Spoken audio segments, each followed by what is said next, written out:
Welcome to a scorching African bushveld.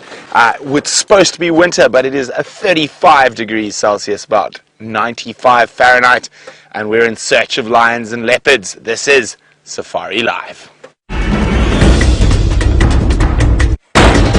Ready?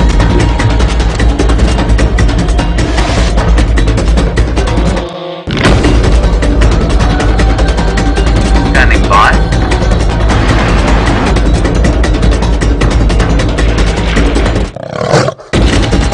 5, 4, 3, 2, 1.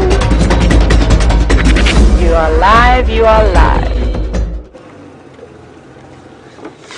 Welcome to Djuma Private Game Reserve. My name is Brent and I have Zander on camera with me today on this very toasty winter's afternoon here on Djuma Private Game Reserve.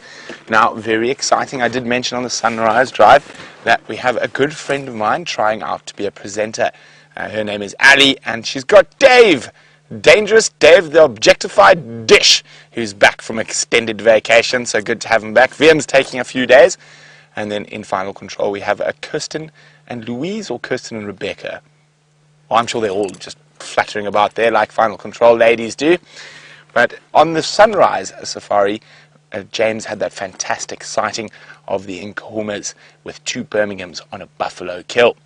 Now, we had tracks of a male and female leopard that disappeared into this thick stuff behind me. I'm coming to see if they've come out during the day. If not, I still have a sneaky suspicion that there's 2 other Birmingham boys on another buffalo kill a little bit closer to the Djuma Dam. But we're going to go have a look there. But it is great to have you with us. Remember, live African Safari questions, hashtag Safari Live on Twitter, and email us questions at WildEarthTV. Let's get going. Now, these really hot afternoons make me wonder, is winter over? Has summer started early? It's going to be a very interesting summer if it's starting this early. We are suffering from the worst drought since 1993. So these high temperatures and dry days could lead to the drought being extended. And there's been a lot of betting around when the first rains are going to come, and I seem to be the most pessimistic. When we say first rains, we mean at least 20 millimeters, and I say it's only going to be deep into November. But if the drought continues, now a drought is one of those double-edged swords. In some ways, it's actually very good for the bush. The elephants come in, remove a lot of the smaller stuff that's been growing over the last 10-year wet period, creates lots of homes for insects and things like that. It makes more space for grass to grow, which increases grazer numbers like wildebeest and zebra and buffalo in the long run. So often we tend to look very short term on these type of things, but in the long run a drought can actually be a very good thing for an area. It also brings certain species numbers down. There might have been too many of those species. And nature is an incredible thing because it balances itself out between flood, famine and drought. And of course, a drought is a time of plenty for the lions, leopards, hyenas, wild dogs and cheetah. But it is a time of trial and tribulation for the zebras, buffaloes, giraffes, elephants. But we have gone through a really wet last 10 years where it's been easy pickings for the grazing species, lush grass and trees all around. And the predators numbers would have declined in that. So now it's time for the predator numbers to come up, and afterwards it will be status quo. That's the wonderful thing about nature. It's always able to sort itself out. Kim is wondering what is the hottest it's ever got here. I'm not sure. I think we got to 44 last year, or this year. Maybe Final Control can remember. But I like the hot weather. I don't mind being hot. I much prefer sitting at 100 Fahrenheit than I do at 50 Fahrenheit. So there's still no sign of these tracks coming out. It's unlikely that these leopards are going to be moving too much, particularly on a day as hot as today. But you never know, and it's always worth having a look. Now, let's go meet Ali, who's with the incredible Nkuhuma Pride.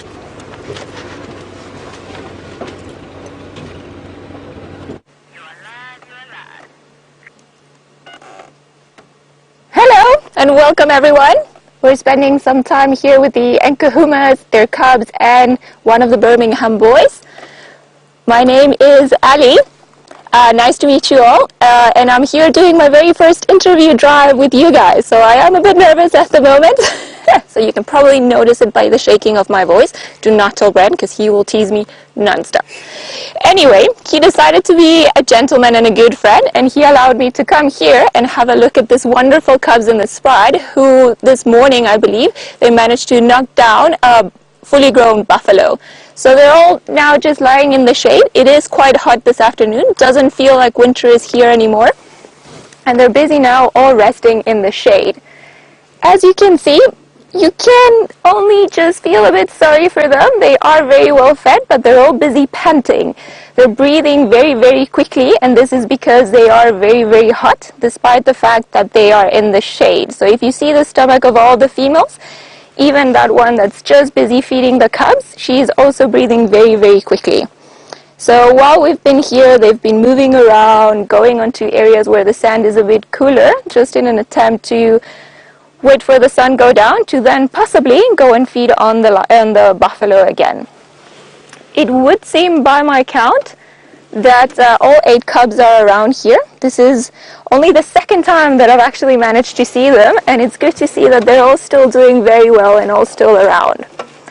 I do think they are the prettiest lion cubs I've seen in a very long time. I have only seen the Styx cubs recently, but this ones look by far better fed and very fluffy and very cute. I mean, look at those tiny little faces. Seems like the little cubs,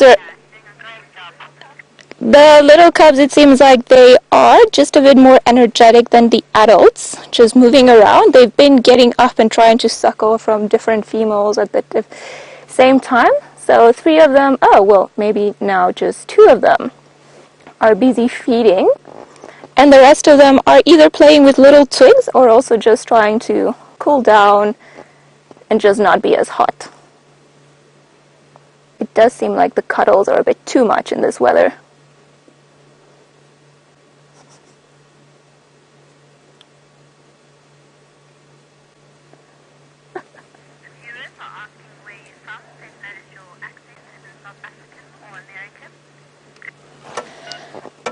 Some of you are asking about my accent.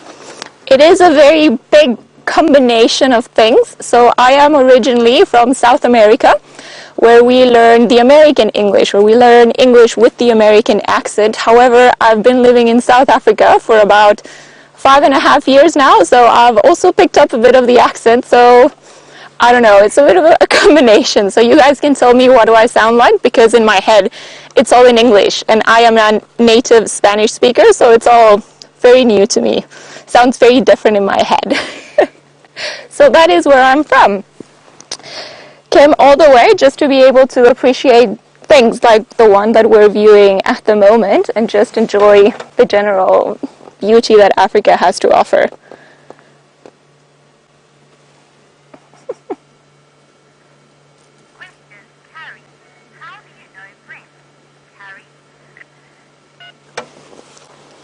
Hi Carrie, you're asking how I know Brent. Well, I also work in the Sabi Sand. I work in the northern area, and I met Brent and Jamie and all of the Wild Earth team just a few months ago, well, almost a year now actually, when I first started working in this area.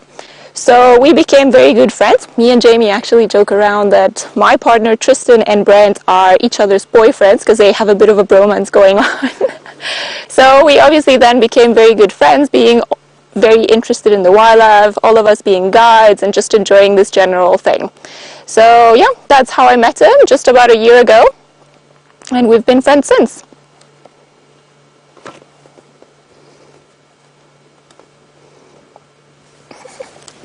Seems like the little ones at the back are a bit more active and just enjoying chewing.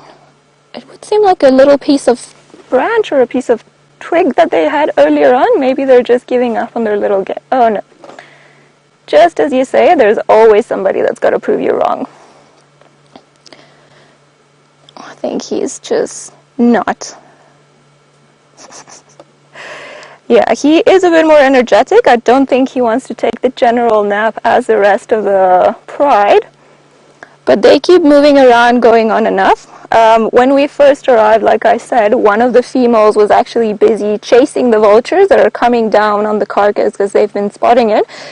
But I think she just sprinted there and then came running straight back to the shade because it's still a bit too hot to be feeding on the buffalo or just to be in the sun in general, especially for the lions. The little ones have been... Okay, seems like we're gonna go back to Brent, who's got something else on his side, so we're gonna see what he's got.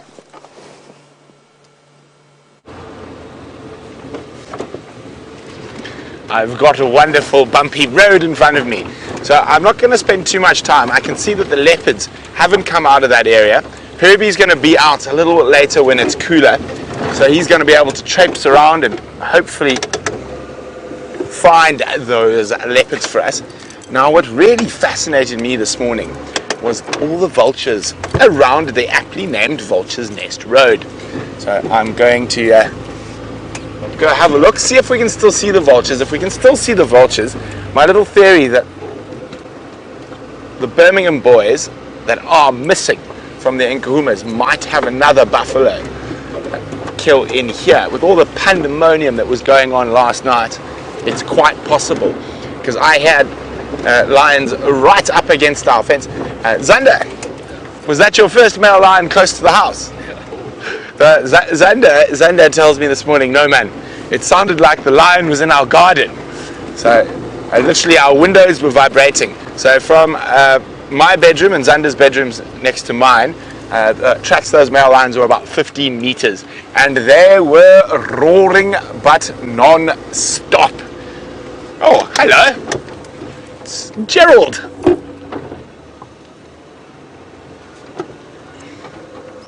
Let's try find a gap through the trees.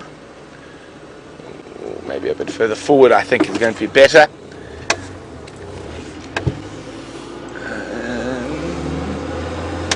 Well, it looks like he's on the move anyway. Let's get around. Is it just one? Looks to be a single giraffe. There we go. There's a little gap. Almost. Oh, too far. There we go. Gerald is bunching on a baby baby jack. A baby leadwood tree. Yes, aren't you, Gerald? I think a big adult male giraffe. Oh, let's try again. I think there's going to be a better gap.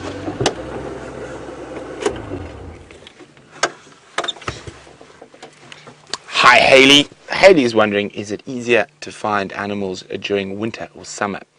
Well, Haley, winter is a joy, and coupled with the drought makes it even easier. The tracking is magnificent at the moment, but when the green is here, it's very difficult. The roads become quite hard because of the rain. It compacts the soil, and the grass can sometimes be as tall as me, so spotting anything that's not on the road can prove a bit problematic. So it is definitely easier in the dry season, and even easier in a drought. What have you spotted, Gerald? Now, giraffe are very good at spotting things. Obviously, their long neck. Now, I wonder what Gerald has spotted off towards Hyena Road. No, not that interesting, because he's looked back. So if it had been a predator, like a lion or a leopard, his focus would have remained intent on that area. It could be an Inyala, an Impala, a buffalo, could even be another giraffe.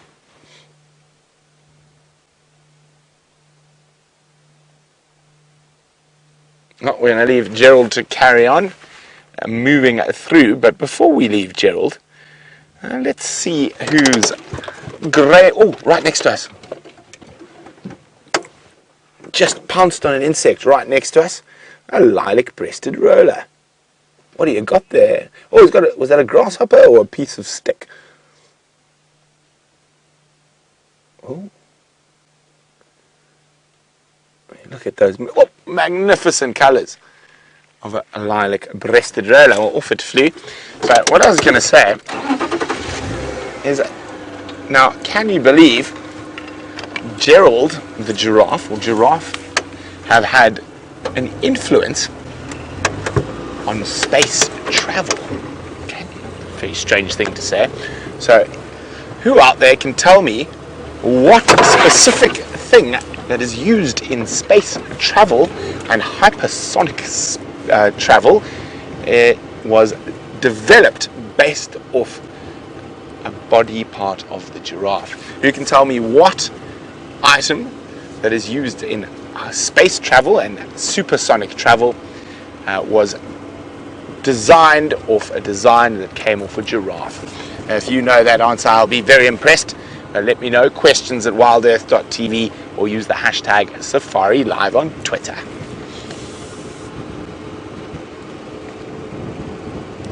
Now, as most of our viewers know, I am a massive fan of predators. My favourite, of course, being the African wild dog, but I do love all the big cats as well. And I'm extremely jealous of Ali, because I think she's one of the only people I know who has seen a jaguar. That is a very special thing indeed.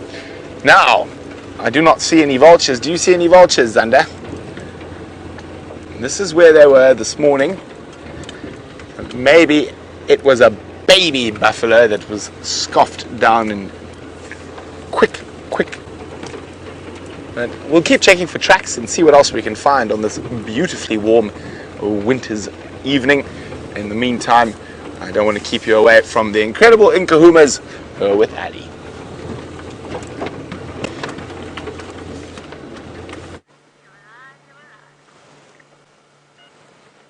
Hello again.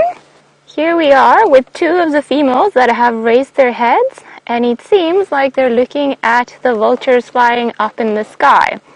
It is a bit too hot, however, for them to even try and move around, so I think this is as much attention as the vultures are going to receive for now. But I just wanted to point out a very cute factor that I noticed while we've been sitting here. I don't know if you can see that cub at the back sleeping with its feet on top of its sibling in a very comfortable way. And then if you look at the male, at the Birmingham male, he's also got his feet on top of the female. So it makes you wonder if really they pick up these things from their parents from a very small age. Or if the one that is sleeping down, because I cannot distinguish from here, is a young little male that's maybe using one of his female sisters or little cousins just as another post. Yeah, we can see here also the female. He's just busy looking around. It seems like there is something that has got her attention. And she's just keeping an eye out because they'll be very protective of their kills and they won't allow any of the other predators around to come in, not even the scavengers like the vultures. It seems, however, that we're going to have a bit of a surprise. Also joining us here on the side, one of the other males has decided now to move. He was sleeping far away from the rest of the crowd, but he is now finally gotten up and made his way to the rest of the pride. And in the process got a bit tangled with a bunch of branches on the ground. Oh, and he's being very polite, and then hopefully that's not what he thinks of us. Alrighty, well, I can let you guys know that the carnivore dung, or poo if you want to call it, from the lions is, in my opinion, the stinkiest one of them all. So yeah, especially when they've been eating a lot of meat that has been under the sun, like that buffalo over there, it doesn't leave a nice aroma out in the bush.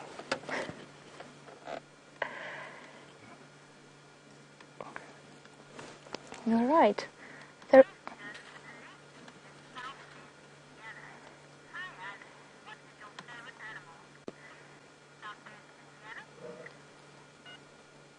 Lucy Kathy from Southwest Indiana is asking me what is my favorite animal. I don't have just one, and that is a bit of a problem. My ultimate favorite animal are rhinos, just because I am very biased because I worked in a rehabilitation center with rhinos and they gave me a tiny baby rhino to look after. So after that, I don't think anything else can really compete. But lions are my second favorites. I mean, look at them, these beautiful males with their big, nice manes and those beautiful colored eyes, and then the tiny little cubs. I just find them fascinating, and they are such incredibly strong animals. They, by far, deserve everyone's respect. Yeah.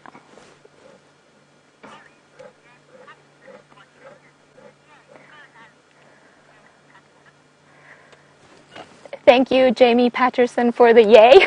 You promised you weren't going to watch the drive, but it's fine. As long as the lions are around, everything shall be fine.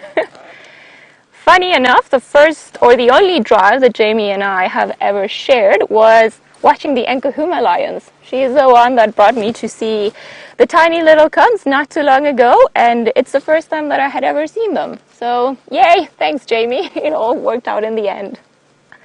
Oh, well, hello. Seems like there is something lurking around. Wonder if maybe she's seen one of the vultures that we can't see from here.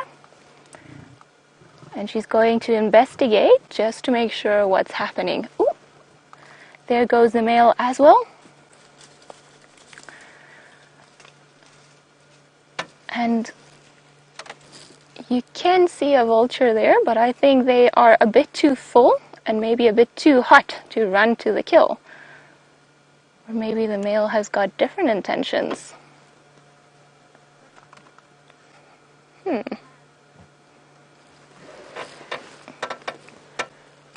Alright. I'm just going to hang on a second and see what they do before we move around the vehicle and possibly disturb the other ones that are still sleeping here.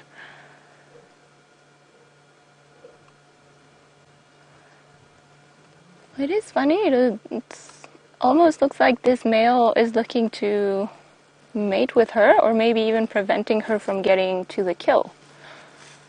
Because he is busy now just marking and just covering, kicking it back with his back legs.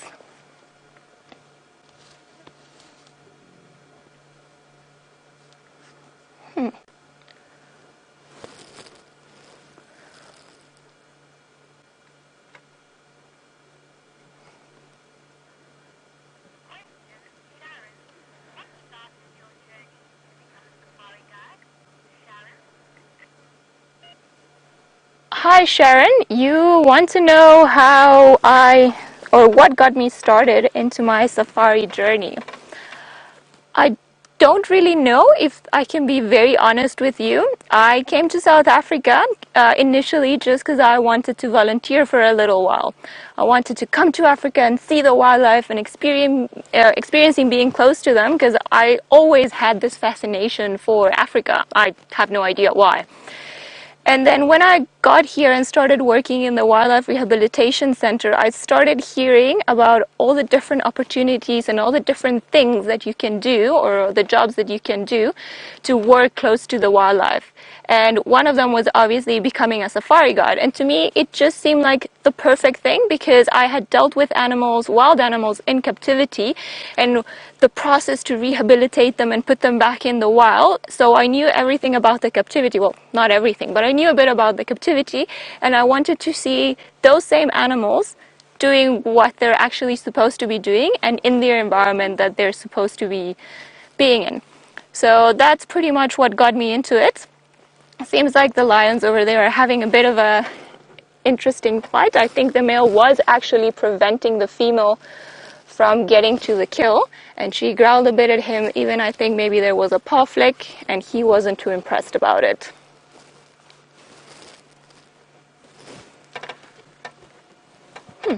Maybe he's just being a greedy old boy and he wants to keep all that buffalo for himself.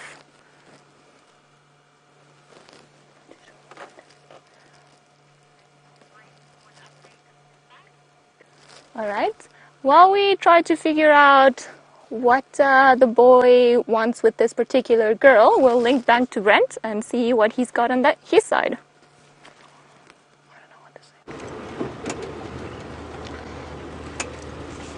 So the one thing about this hot weather is it does tend to keep the predators deep in the shade. So what I'm looking for at the moment is I'm hoping for some elephants out and about, and hopefully as it gets a bit cooler, those leopards will start moving and give us a better idea of where to look for them. But I'm still checking, because the one thing you know for certain is that because I say the leopards are not going to move today, they probably walk 10 kilometers during the heat. Of course, it's unusual, but not uncommon. The animals are quite able to disprove the guidebooks on a daily basis. That is the wonderful thing about being out here in the bush, is that it's different every single drive, even if you're in the same area. I also want to go check on the baby Lapwing.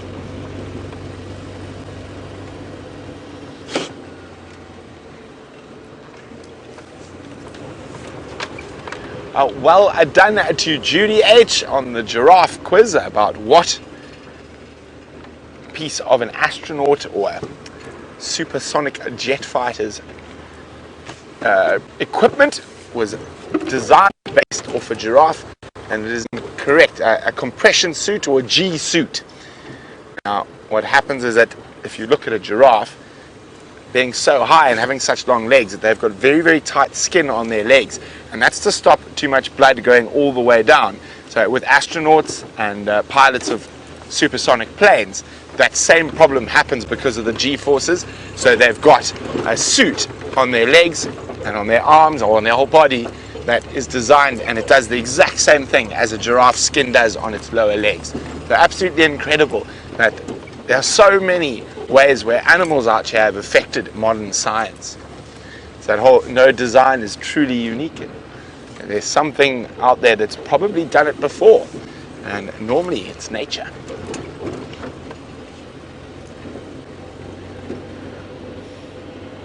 Now our Djuma dam cam aficionados, keep a lookout for ellies for me. I'd love to see some ellies. I feel I haven't had enough time, a nice elephant sighting for a while. I've had a few down on Cheetah Plains, but I feel like a really nice one, just be surrounded by elephants. So keep an eye out for elephants on the Djuma cam for me. I'm hoping there might be some appearing at Buffel's Hook, but I think that water's more like soup.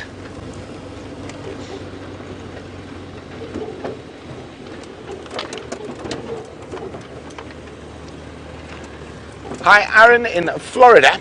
Aaron is wondering, why don't we see giraffes in groups like we do with Cape Buffalo, or is that just in South Africa? Well, the male giraffe are quite often solitary. Hello, Impalalas. Off you skedaddle. Hiding out in the shade. Don't want to move too fast in this heat.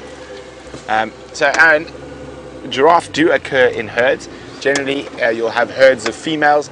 Males are attached to them from time to time, but it's not uncommon to find male giraffes being solitary.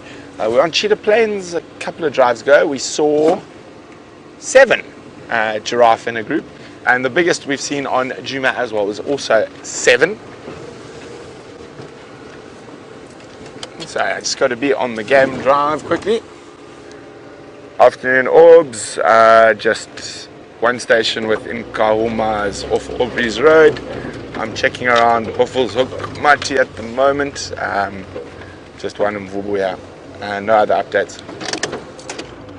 Oh dear, he flew. He's got a frog. Now that's, I reckon, the same Harrier hawk we saw a few days ago. He's hunting frogs that are stuck in the mud. Copy. Here you go. He actually had a frog. I think we came up from below the dam wall and gave him a fright. Last time we came in from the other side. So he was a bit more, or he knew where we were. There we go. You can see him eating the frog. The frog species he's eating is called a platana, which is the most aquatic of frog species we get here. They don't spend much time on land, and they prefer to spend their whole life in water. Well, that's what a platana looks like going out the other way. Now, we actually watched this Harrier hawk kill 3 or 4 a couple of days ago. I'm just going to move a bit forward. Hopefully he flies back down into the mud. And of course I want to check on the Lapwings, see if the baby's still okay. And I came past, no, I didn't come past here this morning, but there's that poor hippo. He's in the mud. That's the only bit of water or moisture he can find at the moment. You can see how he coats himself in mud to protect himself from the sun.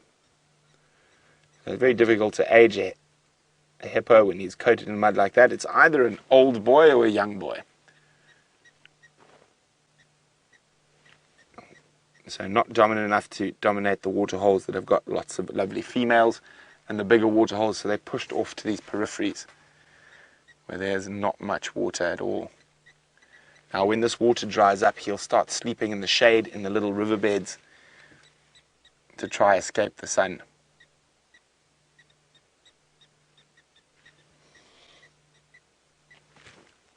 You want to take a guess how long until the water disappears, Xander?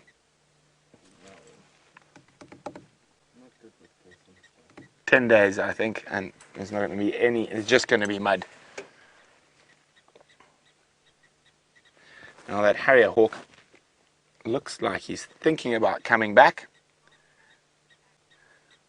We're not going to disturb him from his meal. We're going to keep on our adventures, seeing what we can find.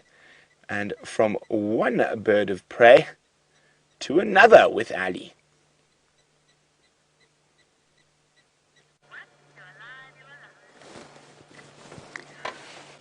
Well, it seems like the birds have come out to play.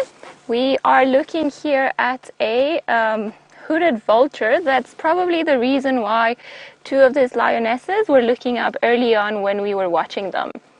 Often they will come around and they've got very good eyesight, and I'm sure while it was flying looking around for food, it spotted the carcass and it's just come down to try and feed off the little pieces. However, because the lions are around and they will chase them, then he has realized that the safest spot to be is actually up on the tree where the lions won't really try to get him. So the male and the female that started walking on earlier are now sitting there in a tiny little stretch of shadow while they wait for their next move. It was very interesting behavior, oh bless you, from the male, because I was just talking to Dave, who's on camera today with me, and he also agrees that it seemed a bit funny, like he was actually trying to prevent her from going to the kill. I might be mistaken, but it's always worth exploring another option, as she didn't try approach the kill again. They are a bit more alert now, so it's interesting to see the dynamics that happen on a kill.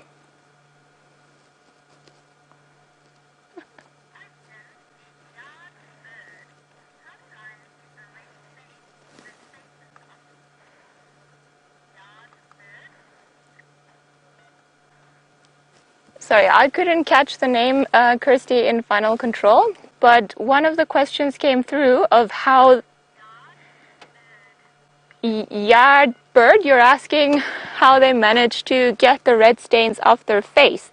So lions are very clean animals. A lot of the times they will use their tongue as a brush to try and get rid of all the blood all around their faces. So they'll also start licking their paws and their arms, and then they'll stroke their paws just like a normal house cat does against their face, just to try and remove all the little pieces of meat, of blood, all the dirt, anything that might be around there. But also what they do that is very unique with lions and has multiple purposes is the fact that they will then go and allogroom. And by this I mean that they will go and start licking each other and trying to help each other up, keep clean, and then just in general maintain a better hygienic condition. So normally they'll feed, and then once they're done, that's when you see them licking their paws, scratching their faces and everything else. It seems like the female has one still there.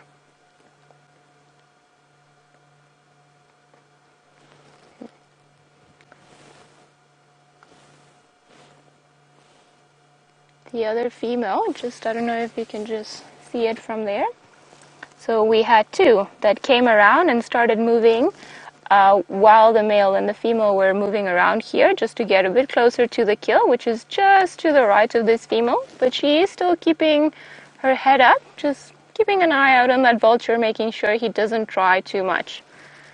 Hopefully, as the sun goes down and as the temperature cools down, then these ones over here will eventually make their way onto the kill. But it doesn't seem like it's going to happen for now, because they're all back on the ground.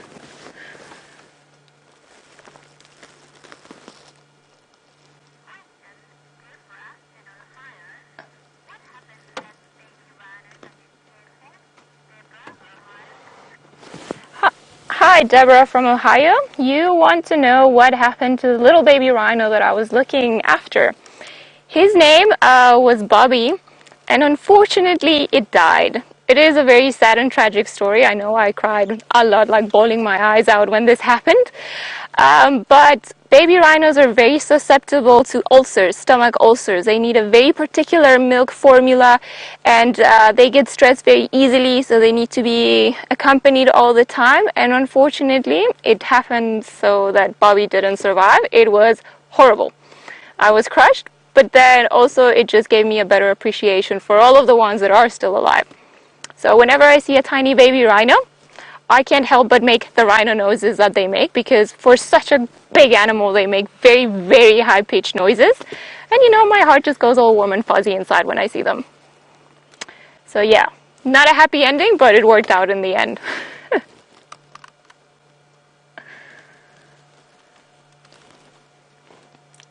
We'll see. Seems like these guys over here are very settled in all of their positions. The cubs are all lying down, the female's lying down, and then the vulture just trying its luck up there. We'll see. I think he is also playing a game with the lions. Every now and again you'll see he turns his head around, just keeping an eye out on them, seeing if he can maybe try to wangle his way down, go and have a bite, and then hopefully go back up onto the tree before the lions decide that they're not as hot as they are now, and then they'll come chasing him. Oh, okay. So it's been a day of the back. Seems like he has been successful at obtaining some pieces of the meat.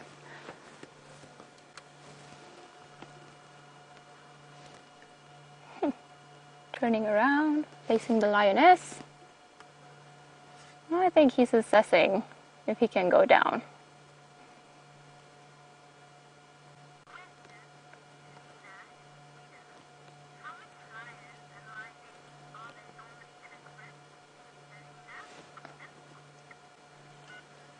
Hi, Helena from Sweden. You would like to know normally how many lions or lionesses there are in a group. There is no right answer for this. It depends very much on the area that they are in, but I would say that the basic structure for a pride is a female or two females together with their cubs. I have seen a variety of prides that have gone from one female and two cubs that actually weren't her cubs, just in the southern part of the Sabi Sand. She's also known as the Charleston female. And I've seen prides of lions of over 20, 22 lions at a time, so you've got quite a big range.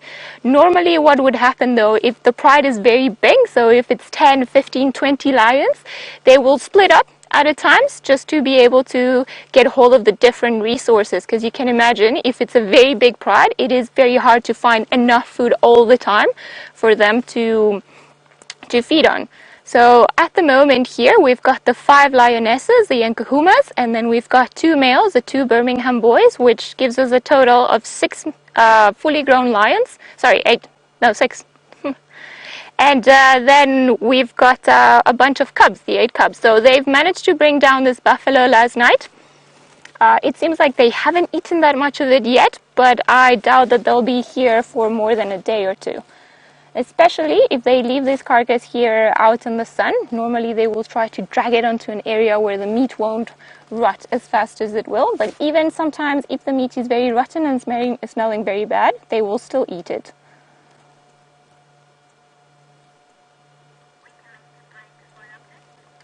Alright, while we stay here with this guy, see if anything else happens, if any other heads get up, we'll go back to Brent, see what he's got on his side.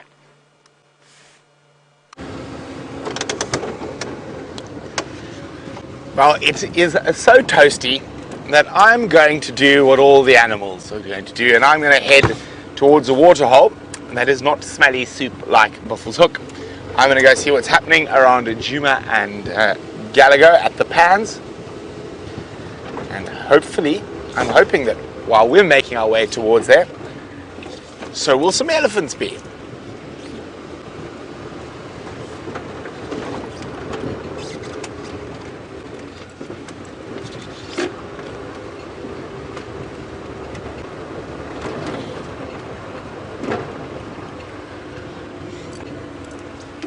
Hi, I'm Monique in London.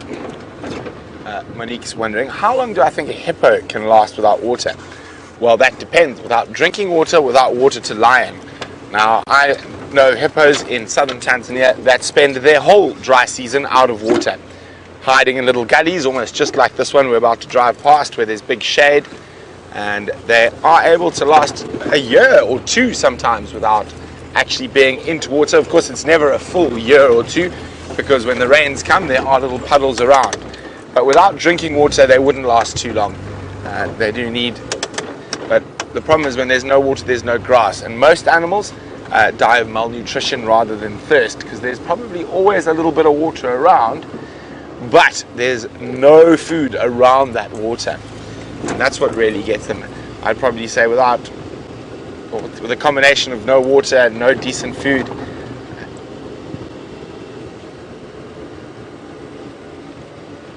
listening to radio there a second. Okay.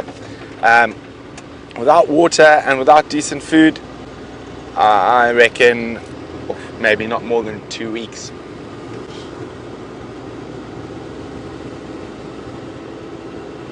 Well, no elephants, but it looked to be buffalo and inyala. Lots and lots of buffalo.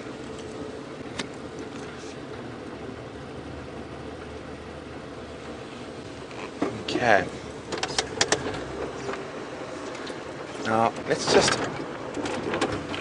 have a look if there's anything hiding in the shade behind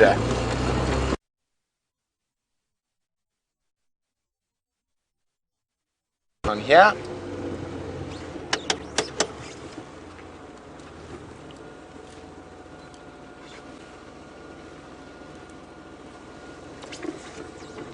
Nope. Doesn't look to be anything there. Now we saw a particularly massive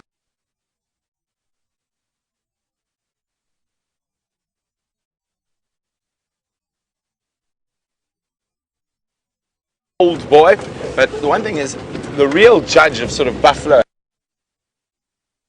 health is if you have a look at the breeding herds. I mean, these guys are all really old and retired, and we haven't seen a nice big breeding herd for quite some time. But let's go have a look at these buff.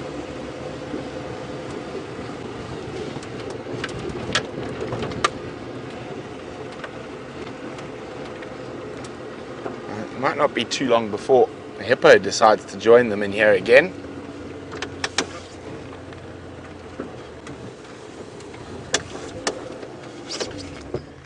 Hello, old men. Now, one of my favorite things to do when we find a group of buffalo bulls is to see if there are any yellow-billed oxpeckers on their back. So red-billed oxpecker is the most common of the oxpecker species we get here. And let's just see.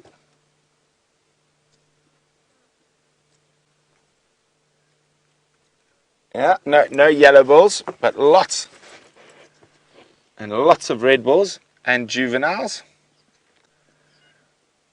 And I know you guys can enjoy these guys on the Djuma Dam cam as well. And I've just got a report of something really interesting up. I suppose it is up. It's to the west of us. Now apparently the buffalo pushed over the nest cam, so I think there's a few too many buffalo to send Connor down here. He has got big muscles. He might scare the buffalo, but I think he might lose that battle.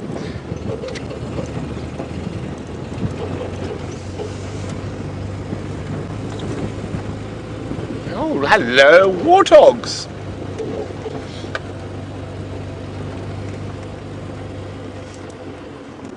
Here's a mother warthog and her 3 little ones. Hello. Very pretty tusks that female's got. Oh, off she goes. Done well to raise 3 babies in a drought, with all how much lions and leopards love baby warthogs.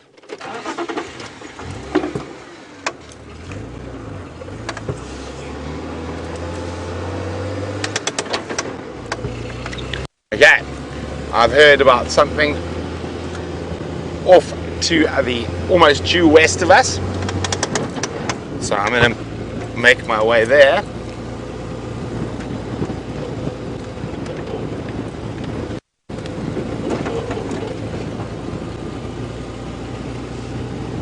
So while we make our way there, let's jump back across to Ali. Hopefully her nerves have calmed and she can enthrall you with some more fascinating stories.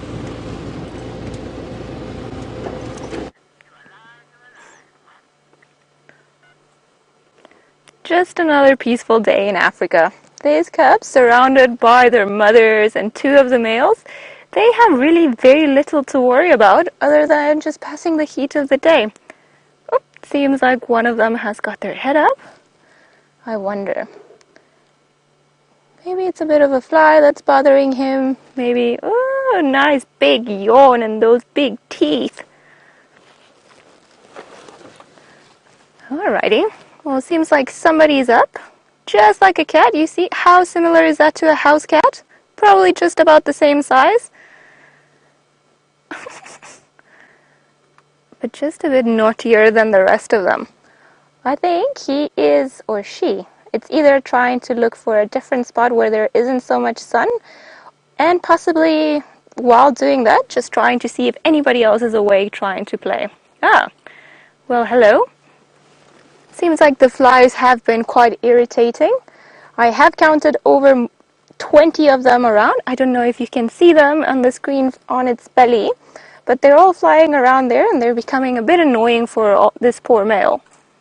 So every now and again he just flicks his tail, puts his head up, and then, you know, has a very angry look at a tiny little creature that is making its life a bit more difficult. But somebody's got to give some trouble to the king of the jungle, don't they? See, there goes with the flick of the tail, trying to get rid of all of them.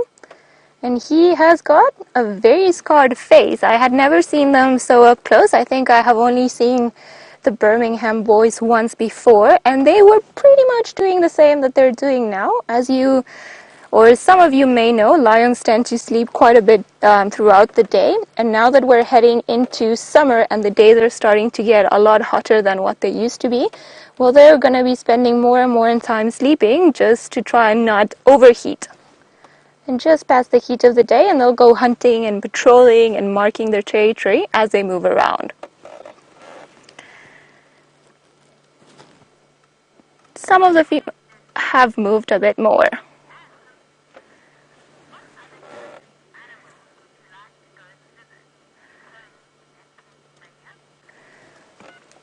Hi, Tony from Pennsylvania. You would like to know what other countries' animals I would like to go and visit. The list is quite long, unfortunately. I don't know if I'll have enough time or money in my lifetime to go there. But I think the top of my list, and it depends on which side of the world I end up going to, are polar bears. Just especially now in this fantastic heat that we're having. I'm really looking forward to one day just being able to go see the polar bears and the Arctic foxes and the seals and everything else up there. I do terribly bad in the cold weather. I suffer greatly because I come from the Caribbean, so I am used to this heat. But those are ones that I would like to see. I would like to go back to my country and see more jaguars, because I've only saw once running, and it was a very fleeting and passing moment, and I would like to spend some quality time with them, as I've done with some of the leopards around here. Tigers, definitely for sure in India. And then just the great one-horned rhino in Nepal. That is also at the top of the list. And then I could go on for a long time, but I think those are the ones that in the next 10 years or so, I hope I'll be able to see. But for now, I'm pretty happy with the lions as well. I mean, look at those tiny, cute little faces. I must say, it is quite the achievement that some of the cubs are still cuddling around and just sleeping on top of one another. Just imagine having this big fur coat, and that's why you're in the shade, and then on top of that, there comes somebody, which is also like an additional gigantic blanket that wants to come and lay on top of you. Yeah, that is a real proof of love right there.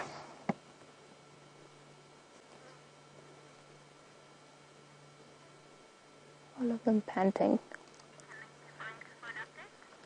Alright, while these little ones carry on sleeping, let's just go back to Brent and see what he's got over there.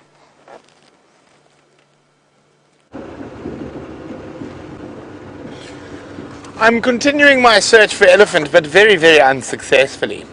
And I've hit all my favorite elephant spots. And I was going to head off to a Birmingham boy, but then I decided not to. So there's one Birmingham boy who's sleeping around Zoe's Road, but apparently the visual's 1 out of 5, so we decided to carry on looking for elephants instead. Maybe he'll come join the rest a little later when it's a bit cooler. Maybe he doesn't know that there's a free meal down the road.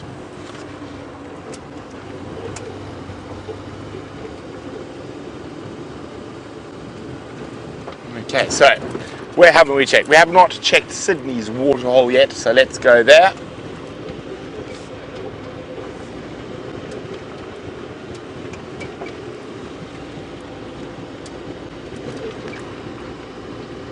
Temperature doesn't seem to be dropping, does it, Xander? Oh, what track was that? Oh, that's Birmingham boy. I think that lion tracks, but they are literally lion tracks absolutely everywhere this morning. They've chased buffalo from the gate to below Djuma. Everywhere you walk in the middle of the bush, there's a lion track with a buffalo track running away. But at least they were successful eventually.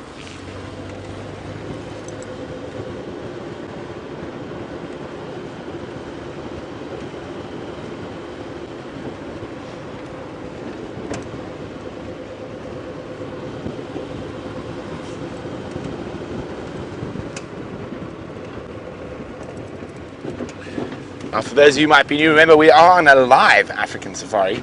You've just been watching lions doing what lions do best, which is sleep. But you have been doing it live from the middle of Africa, seeing these incredible animals at the exact same time as we are. And apart from that, if you're not sure and you've heard us answer questions, you too can ask a question, and you can do that by sending us an email to questions@WildEarthTV, or you can use the hashtag Safari Live on Twitter. So we're approaching Sydney's waterhole at the moment. I'm fingers crossed that there are going to be some Ellies having a drink around there.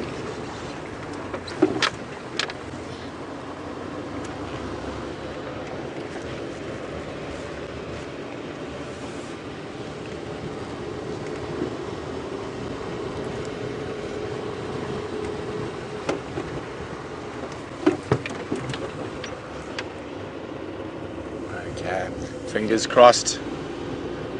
What is it, Sydney's waterhole? I wouldn't even say no to a striped donkey or a horse wearing pajamas, otherwise known as a zebra. And it's even so warm that we're not actually seeing many birds either. They are doing the gula flutter. Now, the gula flutter is a funny little thing, and I'll explain that shortly. There's definitely no elephants because there's heavy machinery at work. Andrew, they are unattended at the moment. I'm making my way.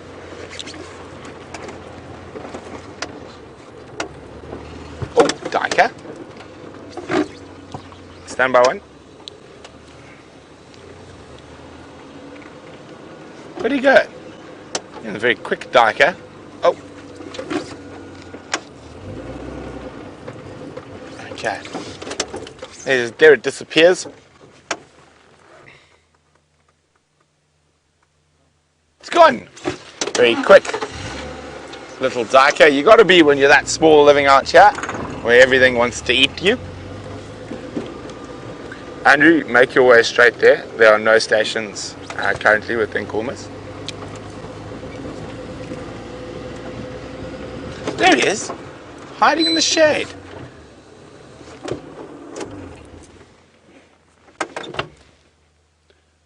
Yeah, male Duiker, known as a grey Duiker, G-R-A-Y, or a Grimm's bush Duiker further north in Africa.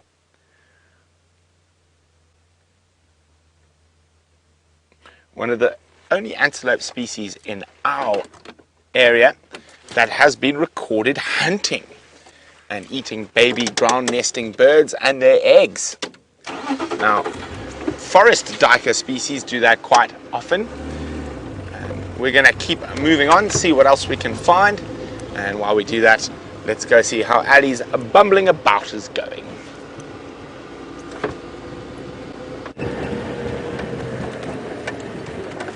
Hello again. So we had a report of another male lion somewhere around this area. I'm not too sure where we're going, so Dave is busy trying to direct me so that we don't get lost and end up in Kruger. But in the meantime, let's see, you said left, right? Yep. So we're going left to see what else there is and what else we might come around. We probably will try to head back to those cubs a bit later once it's a bit cooler, see if they're moving around, possibly even coming to feed on the kill. And I just think Brent just really wants to go and see them again because he really likes lion cubs despite everything that he says. So we'll see what we can find on our way there. It is quite nice though to be driving around a little bit, I'm sure Dave agrees, and just get a bit of breeze. Right.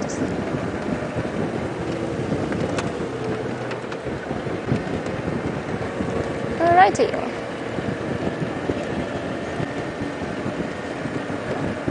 Okay, it seems like it is slightly too hot for pretty much anything but the birds to be moving around. But let's see, hopefully we'll get lucky. See all the leaves that are left on the trees, very likely now they're going to start dropping just for that last bit of winter. And then hopefully we'll have our very last cold snap, and then we've started already making bets about when the rain is coming. So some of it are more skeptical than others. I do think we are going to get a bit of rain, but we'll see. I could very well be proven wrong, and then who could handle them?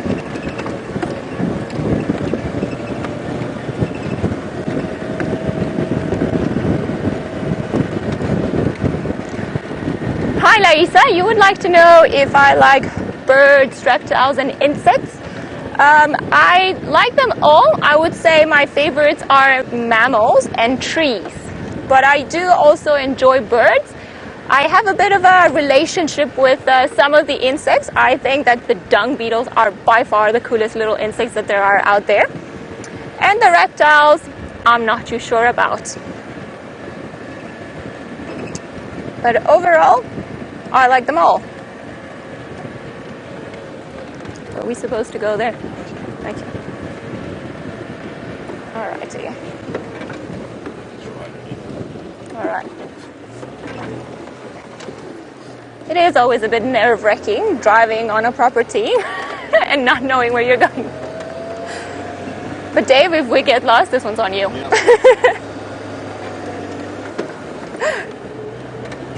Alright, seems like it's a bit more open over here. Hopefully that's going to make it a bit easier for us to try and spot that lion that is apparently sleeping somewhere. But it is very easy often to find rocks that look like lions. I mean, look at this stump over here to our left. You could very easily think that it says lion sleeping on the shade of the marula. But unfortunately, this one is not. Don't know if I'm going here. Straight ahead. Straight ahead we go.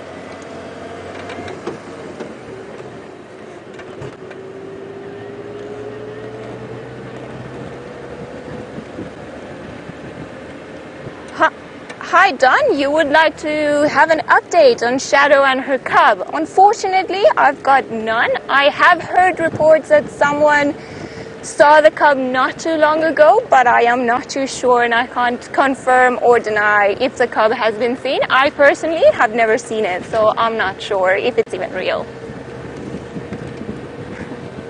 But I'm just joking. I have seen the photos of the tiny little cub and they have made me very jealous.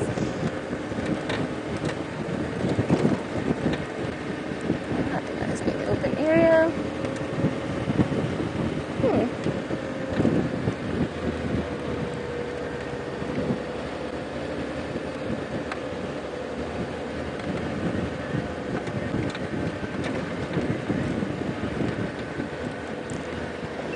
Roger, you would like to know if we have similar guiding experiences in Venezuela, or in South America, sorry. I think we do. We have a few just around the continent. I think the most famous ones at the moment are Antarctica for the emperor penguins. So a lot of people take you down all the way there to see the penguins, which are, I'm told, about a meter tall, very, very tall. In some areas in between Chile and Argentina, I believe that there are tours to go see mountain lions, as we call them, which you might also have heard of as a puma. I don't know why we call them lions, but then we also call the jaguars tigers in Spanish for whatever, just to make it simple for everyone. And then, well, I'm sure you've heard of the Pantanal in Brazil, where a lot of people go to see lots of different species of monkeys and birds, but also the very famous jaguars that are well known now for feeding on crocodiles that you find in that area. Are we lost? Okay. Just checking. Just checking.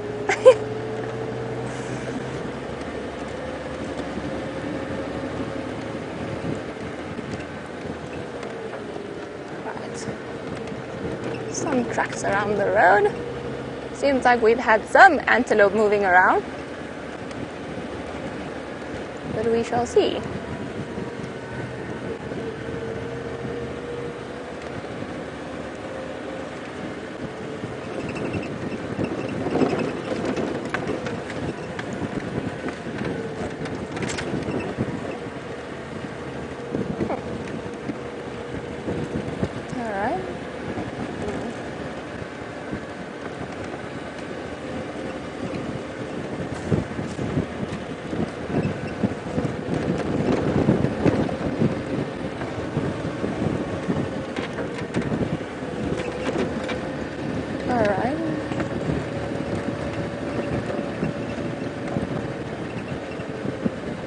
Seems like the wind is picking up a bit now. Hopefully those cubs will then just a bit later on be moving around, as well as some of the rest of the African wildlife that seems to be hiding. Ah, look. Right here on our left, we finally managed to come across an antelope. Maybe it was his tracks that we were seeing earlier on. And this is, of course, the very famous impala.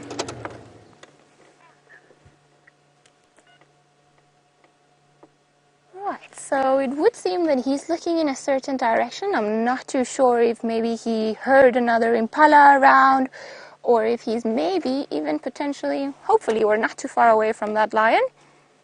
But he doesn't seem too bothered, and he carries on.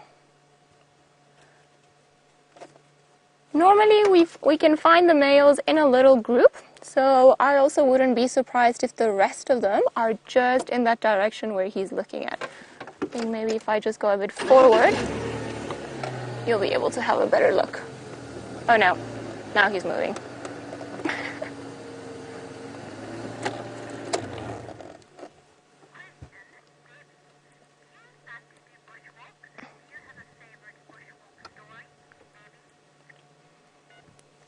Hi Brittany, you would like to know if I like doing bushwalks and if I have a favorite bushwalk story. I enjoy doing bushwalks very much because you get to see all the tracks and the signs and the little things that you normally just leave around, because you can't stop for every single little thing while you're on the vehicle and you're driving at a certain speed, and so you miss them. But yes, I do enjoy doing bushwalks very much. In terms of a particular bushwalk story, I don't have anyone that comes too memorable. I would say maybe the only one that I always tell people about was the one time.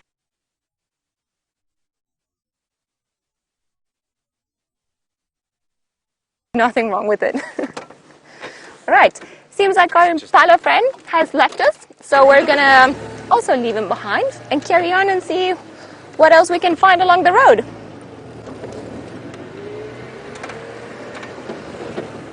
Going back to the breeze.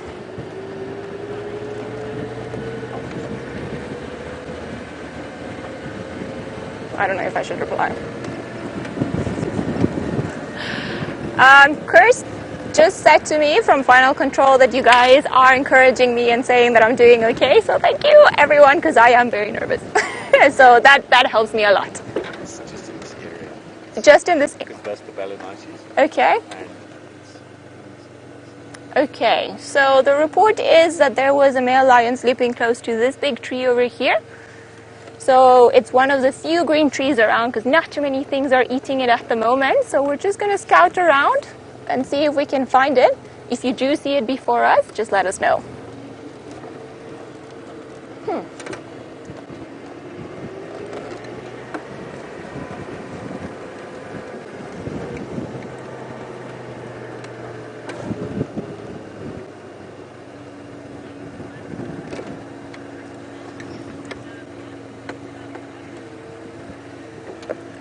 Under. Okay.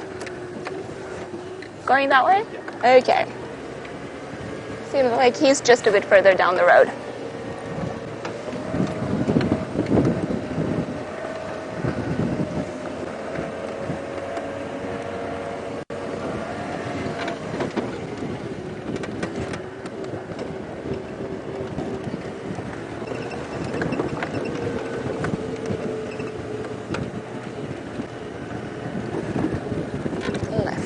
All right.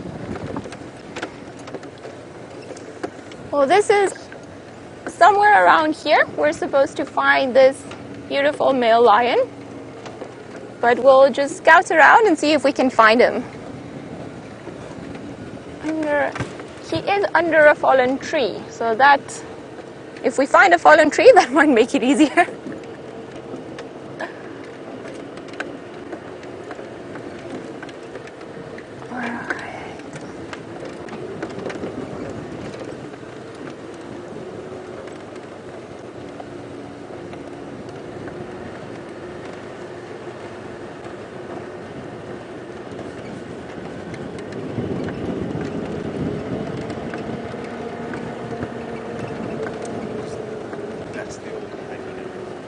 Okay. Okay. So the report is that the lion is close to the old hyena den, which is apparently somewhere in that area over there. But it's proving a bit more difficult to find than what we thought.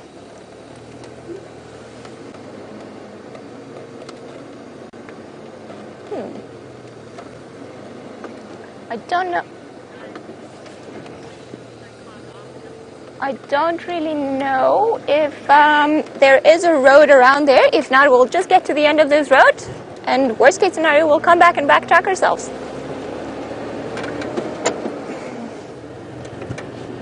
He should be somewhere around there. As you've seen, they're not too active, so I'm pretty sure he hasn't gone anywhere.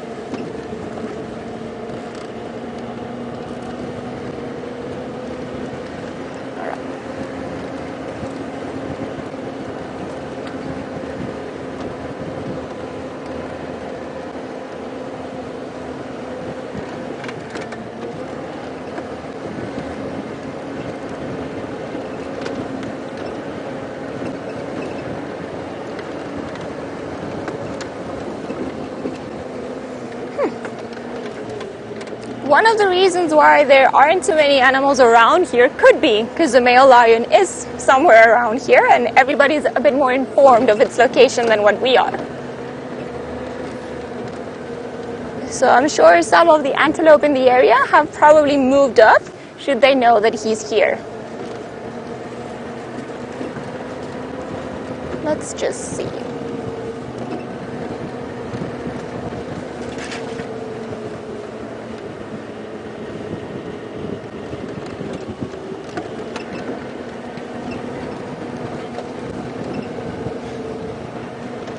Hi, Cecilia. You've clearly got very good eyesight because I am wearing Jamie's hat, but I'm also wearing her shirt because I had none. So she very kindly told me that I could have hers for the drive, and who knows, maybe it even brought me a bit of good luck. So yes, Jamie's hat and Jamie's shirt.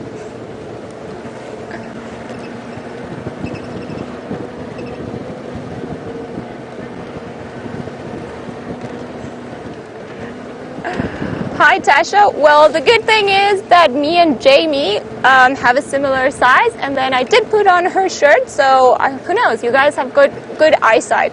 The only difference, I suppose, if you would see us from the distance, is that my hair is just slightly blonder than hers. But that is about it.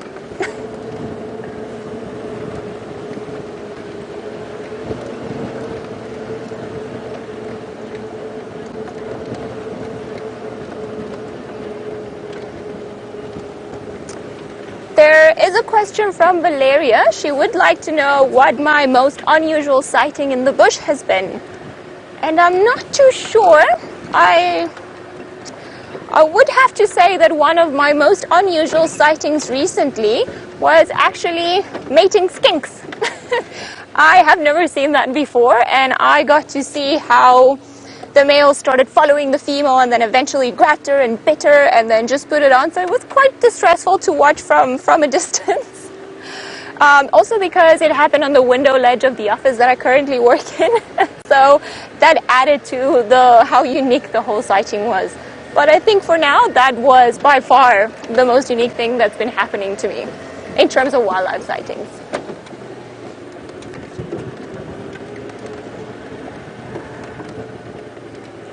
Alrighty.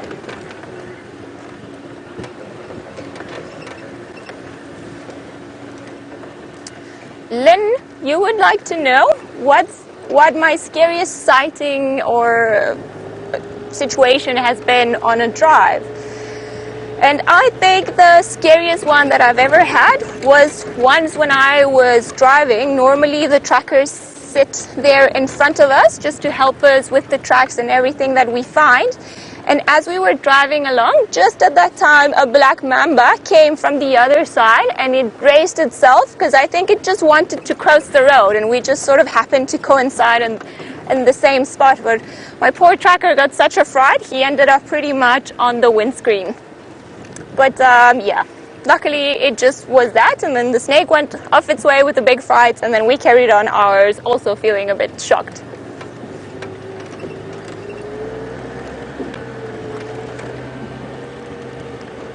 Alright, maybe from this side we'll get a bit of a different view and find out where this male lion is hiding.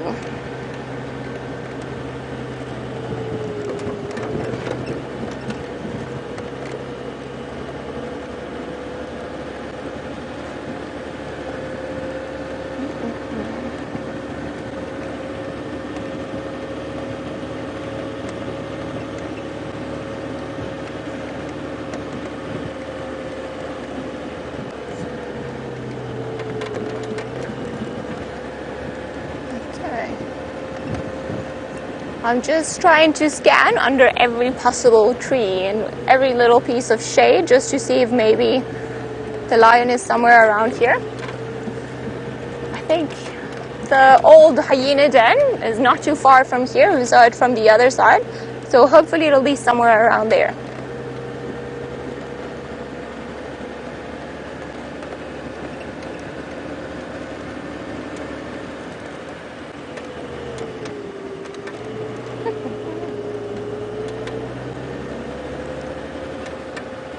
Right, there don't seem to be any tracks on the road, so maybe either somebody drove over here or he's been gone for a while. We do have some stinky lion poo on the side of the road, so I think we're on the right track.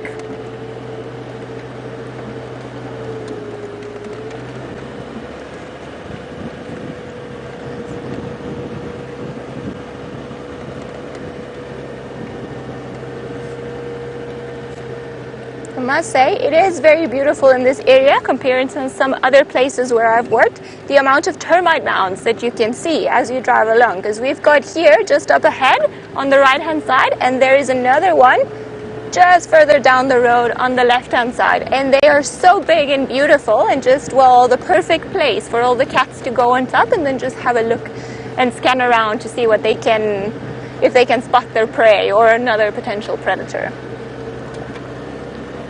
We'll see. Maybe I should do that. Maybe that'll help me.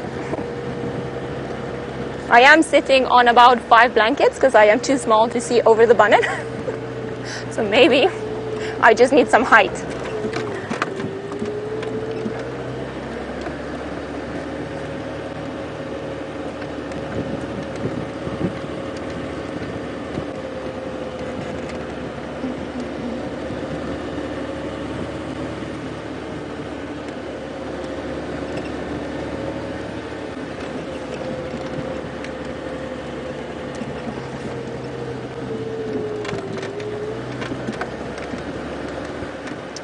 Well, in the meantime, while we look at them, there are some beautiful little birds on this side, which are some of my favorite creatures out here in the bush. Don't know if, maybe if I go forward, we'll be able to see the one on the branch there. On the top. Just flying there around. I think they're just proving to be a bit difficult. Some of them on the floor, but they are being camera shy. They're not cooperating. Oh, one of them is right there. Well done. 2. These little guys are called the white-crested helmet shrike, and they're always found in small groups. So it's always nice and surprising to see them. But I think we're going to leave them because they're not too interested in our presence.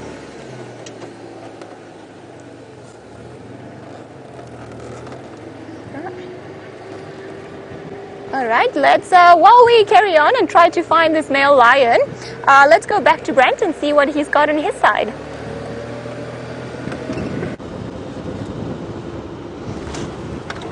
So my search for elephants is just not working out. So I've got one more trick up my sleeve. I think we're going to head across to Arathusa and check around Red Dam. Hitting all the water points today. Now it seems like something quite strange happened with our new nest cam. A buffalo rubbed it off.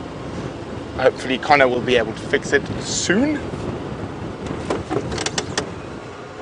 Hello little one. Don't run, don't run. It is, just zoom on its head for me. It's a tiny little male. Oh cuteness. It's a young boy. Look how small his horns are. Adopting the Steen posture, the stone posture, which is one of their defense mechanisms. So if you keep still, a lot of the predators can't see you. But here we go, off he goes. A tiny little male. I think that's the cutest little Steenbok horns I've seen in a long time.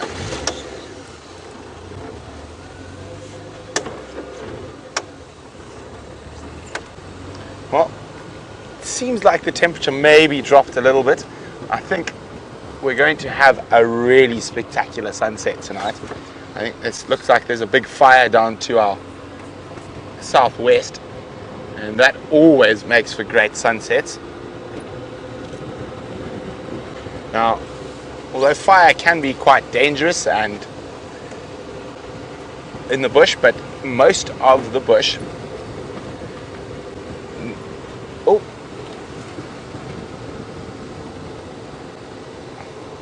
I've got a very interesting question. We're going to get to that in a second. Now, we're talking about fire. Now, a lot of people immediately assume when I say fire, fire is bad. Fire is not bad. In Africa, most of Africa is a fire climax biome. What that means is a lot of grass species only climax and grow to their full potential after a good burn and a good bit of rain. So fire is actually a very important component that shapes the African bush, and it creates very, very productive grasslands. Now, the Masai Mara and the Serengeti are some of those grasslands that are constantly managed by fire and have been managed by people for many 100,000 years with the use of fire to create grazing for their cattle, and also to create grazing to attract animals close to where they live so they can hunt them. Now Radesh is asking a very interesting question. So what is the cat viewing like at a property like Djuma compared to the rest of the Sabi Sands, which is on the sand, or the Sabi Sands on the Sand River? Well, Radesh, the quality of viewing up here is spectacular. The one thing we do have more of in the northern Sabi Sands is lions. Now, the highest density of lions in the Sabi Sands is this northern section that Djuma's in. So, Djuma, Torchwood, Hyena Track, Djuma, Torchwood, Buffels, Hook, and then of course into the Manuleti. The Manuleti's got massive gabbro grasslands, the northern and eastern boundary of Buffels Hook as well. So what happens is you have high numbers of buffalo, zebra, and that keeps high numbers of lions around. Now, in terms of leopard viewing, our leopard viewing is just as good. We just don't see as many different leopard. So our leopard's territories are slightly larger, which can make them a little bit harder to find sometimes. But as you can see, we don't really struggle compared to other places in the world for our cat viewing. Now, the Sabi Sands is probably the premier sort of big five destination in South Africa, and you are without too much trouble you can normally see most of the lodges traverse. You can see the big five in one drive, but mostly you never do that because that's rushing around. You take your time, see what you can see. Afternoon, there's 2 stations with Nkuhuma's off Aubrey's Road. You're welcome to make your way as the 3rd.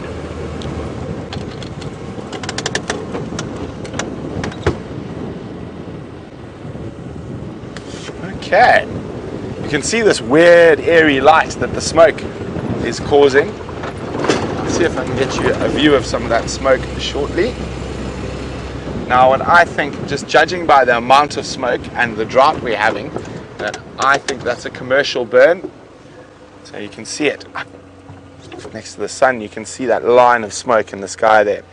Now, what I think they're doing is burning sugarcane way down south. Now, that's quite far away, probably south of Nelspruit, the town, and the smoke's being caught in the winds and blown in this direction. That fire is very far from us, and just the amount of smoke, because this year, because of the drought, there is no grass for the fires to burn. So it's very unlikely that we get a runaway fire this year. But while we go see what's happening at Red Dam, let's go see. It sounds like Ali's found a tiny little feathered friend.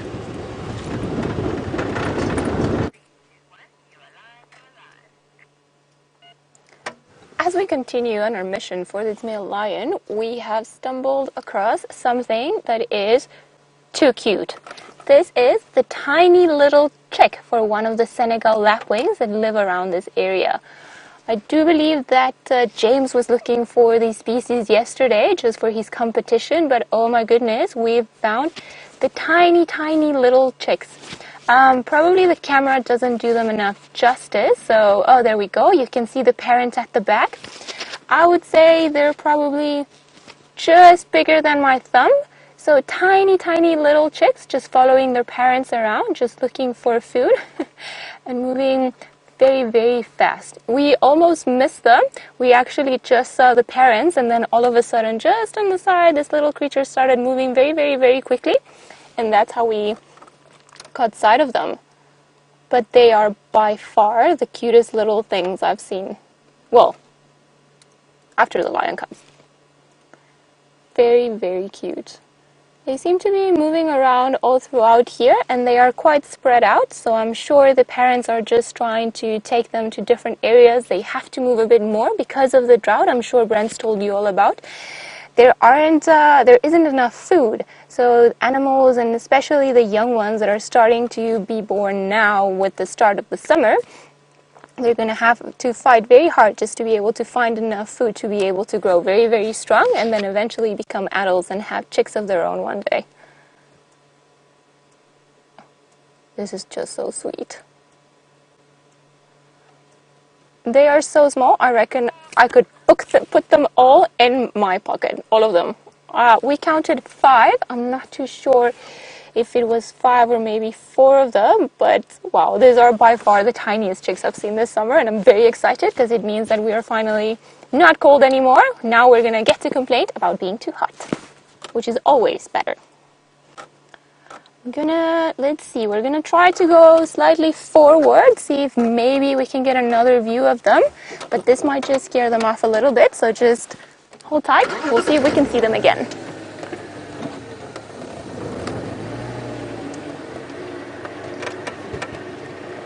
Alright, just want to go very, very slowly so as not to disturb them. See, the parents are taking them onto safety. Oh, I see there's one of them there. Okay. Hopefully we'll be able to see them from here. Alright, so you see right to the right of that stump, there's one of the parents with the 2 tiny little, 4 of them around. Obviously they found something good to eat because they're all pecking down there. 1, 2, 3, 4. I wonder if there's a 5th one that's just, maybe I imagined it, gave them another sibling. Very, very sweet. Now, in comparison to the lion cubs, these guys will have to grow into adults much, much quicker and learn to fend from themselves a lot quicker because their lifespan is shorter, but they also don't have that much time or that much care from the parents before they're kicked out and they go off on their own.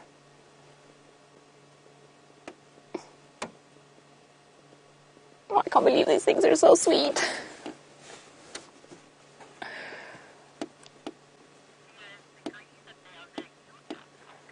Good. I am happy that we all then agree that these are very, very cute. Alright. We are going to, however, leave them around here for a little bit. Try to go forward, just see if we get another view of the ones that are just roaming around, just because it's so funny the way they run. It's almost like they're trying to walk fast, but their feet are too small. So it's almost like a cartoon when you just see the feet moving around. Let's just give it another try, see if we can see them running like tiny little chicks.